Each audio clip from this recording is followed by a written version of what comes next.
Hi everyone, I'm Reena and this is Resonant Space.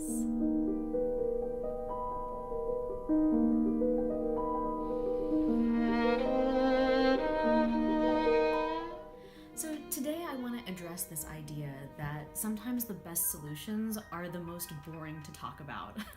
There are so many times where we're asked to speak about our music in words, in program notes, to write a little blurb about a piece that we've written, or maybe we're speaking from the stage, we're speaking extemporaneously about a work that we've written. And as much as we feel that the music might speak for itself, we have to be able to be articulate and sound sophisticated. And there's a lot of pressure to make those words really engage people with the music. We're always looking to speak about the things in the music that are the most interesting to speak about. So we'll talk about things that make sense, like certain forms or certain ways motives or ideas are used.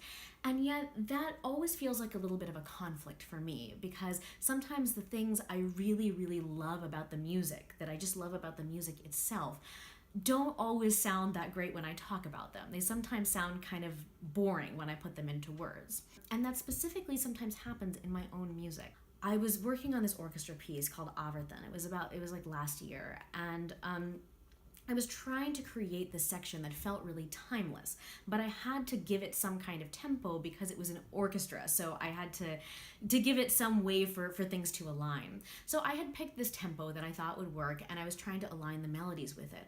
So, at first I tried to make the melody kind of into these eighth notes, and then have some notes be shorter or longer, and it wasn't working. Then I thought, okay, maybe I'll make the note values a little bit smaller and then have more notes that are grace notes. That wasn't working. And so I messed around on this very micro level to try to get these melodies to work out.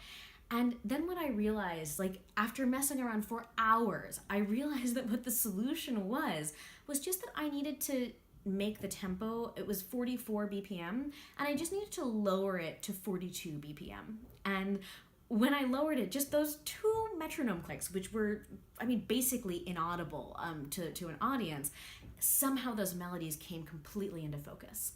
And of course, if I were to go and speak about this, if someone asked me what was the great revelation of your day, for me to say, oh, I just lowered the metronome 2 clicks, that sounds totally boring. And yet it was the thing that made the piece go from this weird thing that wasn't really working into this beautiful, elegant solution. So, as I said, sometimes the best ideas can be the most boring to talk about, and yet they're the ideas that really move the piece forward.